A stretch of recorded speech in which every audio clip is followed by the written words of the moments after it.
Okay, Howard, we're going to pick up with where we left off. We stopped talking about those delegates that attended the Constitutional Convention.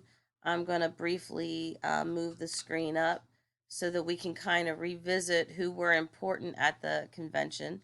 First, you have James Madison, who was the most influential member of the convention, and he would be eventually called the father of the U.S. Constitution because of his direct influence on the writing of the document. You had George Mason, who was a skilled writer, and he had been called upon to write the legislative documents for Virginia. And so, of course, his talents were employed for the writing of this new document. Ben Franklin was the oldest delegate, and we talked about how, during the time when it became the most contested, he stood up, even though not being a man of faith himself, he saw the wisdom of prayer, and he called on his delegates to pray. And because he started that, it became a precedent to start every opening session of Congress with prayer. Unfortunately, this year, our prayer for Congress has taken a very problematic turn, with one of the representatives calling upon the old gods and finishing the prayer with amen and a women. And as Christians, that should be something that terrifies us, because it just shows how very much the United States is walking away from God, and that is never a good place to be. James Wilson was a delegate who possessed a vast memory of history and government, and being a huge student of history, he could help the framers of the Constitution not to repeat it. And it's why we study history now, hopefully, that we can learn from it and not repeat past mistakes. Governor Morris was a skilled speaker and debater, and so he was called upon to defend the Constitution and to debate those who still stood against a strong unified federal government. Alexander Hamilton, who was always in favor of a strong central government, was intent on fixing the economic problems, and he realized that we needed to have more powers in the federal government than what we had.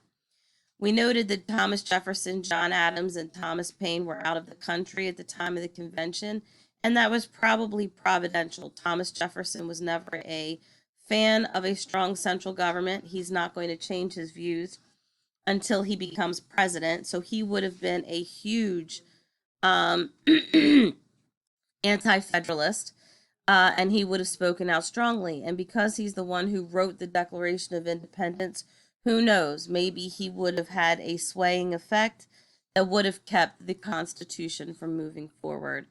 And then three founding fathers, most notably absent, were Samuel Adams, Patrick Henry, and John Hancock.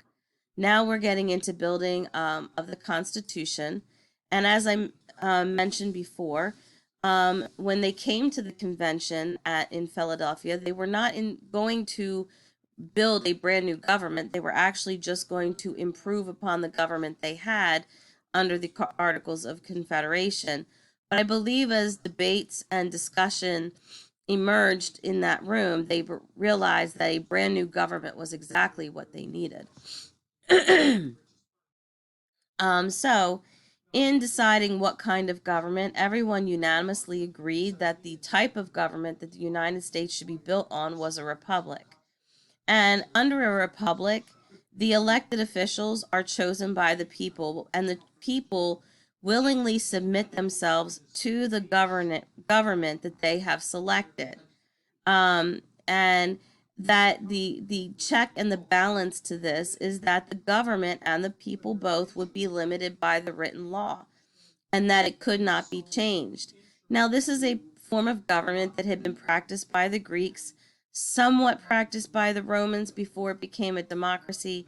But so we did know that it could work. And, it had worked well for the Greeks. Unfortunately, while they had a republic, they also had city states, and they had a lot of infighting, which made the the ability to have a republic more difficult, and eventually they were taken over.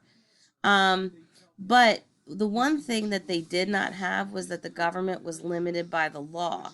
And having come from Europe and having come from Parliament and the whims of a king, it was very important for the American people to have a government that could not overstep its bounds, and and that was going to be a monumental change in the way a government was going to be run. And no government has been run like it since. Everyone has tried to copy our Constitution. They've tried to copy our form of government, but they've not really embraced the full essence of what the U.S.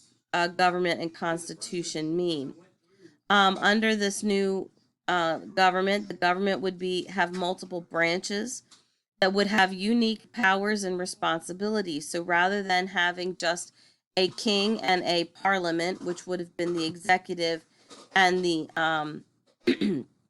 and the legislative, they were going to create branches, because under the British way, the king oversaw the courts and he had direct influence. So the courts were kind of underneath it was the king and parliament. They somewhat shared power back then. Now, if you look at England, the queen is strictly a figurehead. She really has no say in politics. She doesn't get to, talk to parliament. She can put out her own views on an issue, but she's a figurehead. She doesn't have any direct political power. Everything is underneath Parliament, and but back then the king and the Parliament were still having to work together, and they had to, keep each other happy. There were some concerns and compromises that came into play during this discussion of our republic.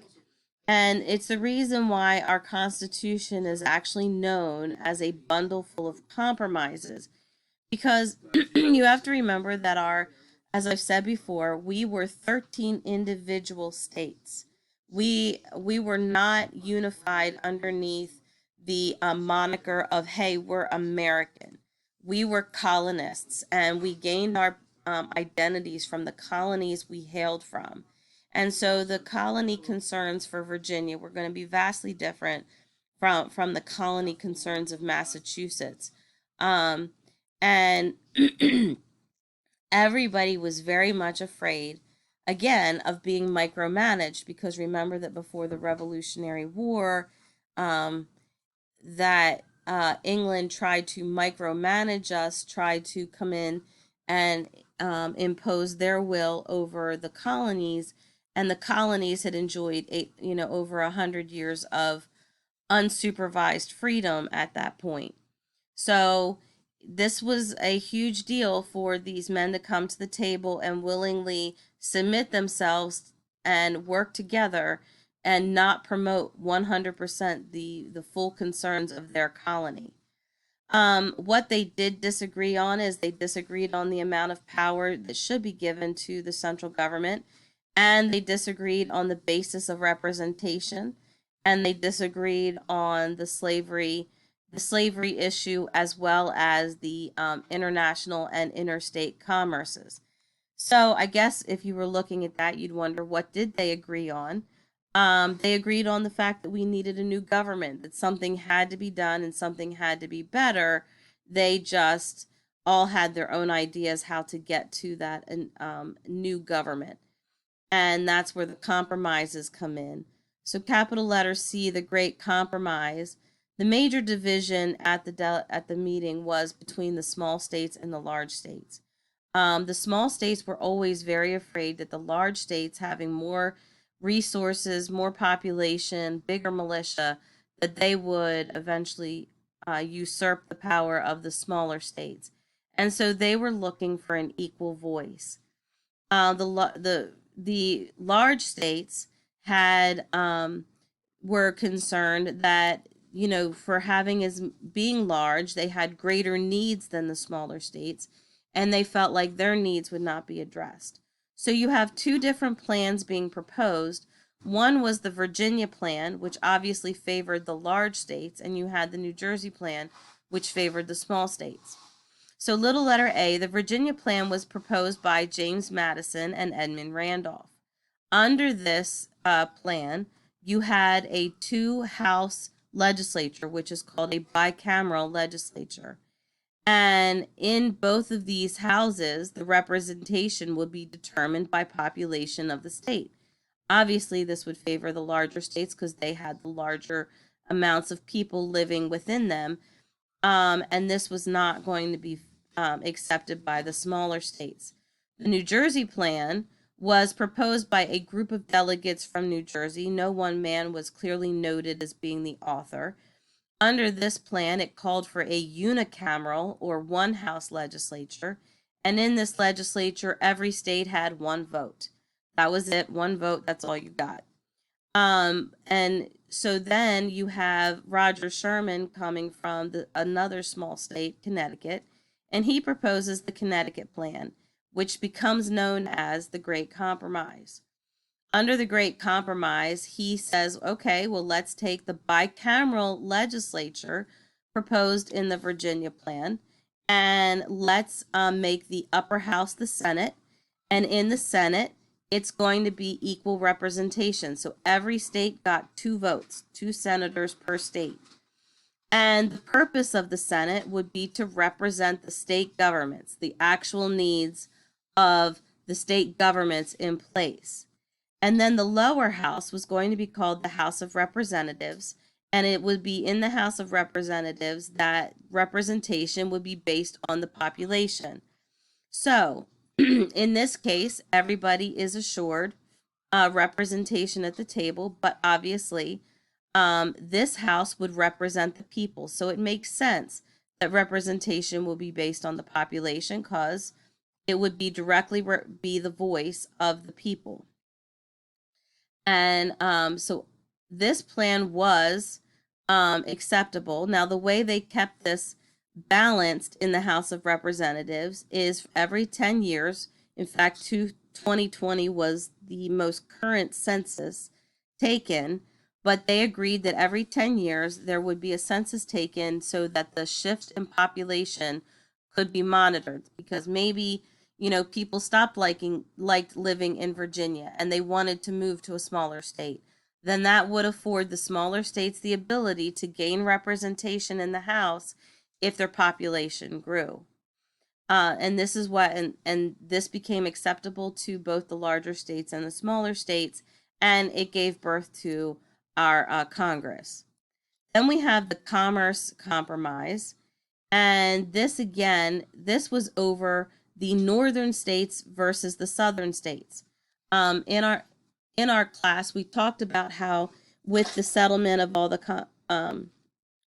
colonies, when you were in the South was prime land for farming. So all of the southern states were agriculturally based in their commerce. They grew things, they sent the raw materials off to be finished, and they counted on that. Well, in the northern states, especially in the New England, Massachusetts, Connecticut, Rhode Island, and so on, they were not conducive to farming. And they had to find another way of making money. So they had turned to fishing, shipbuilding, lumber, and they became much more industrialized. So you have the South, who was growing raw materials and sending their raw materials overseas to Europe, and then coming and then having the finished products being sent back. And that was kind of undercutting the northern colonies, who were ready, willing, and able to take the raw materials, but the South wasn't giving them the opportunity because they had a better relationship with the European manufacturers. So the Commerce Compromise was needed to establish navigation and tariff laws. It favored the North because it allowed laws to be passed by a 2/3 vote. So rather than having all of the colonies represented or states represented at the time of laws, all they needed were 2/3 vote. I'm going to stop the video here, and we will pick up with number 3 in the next video.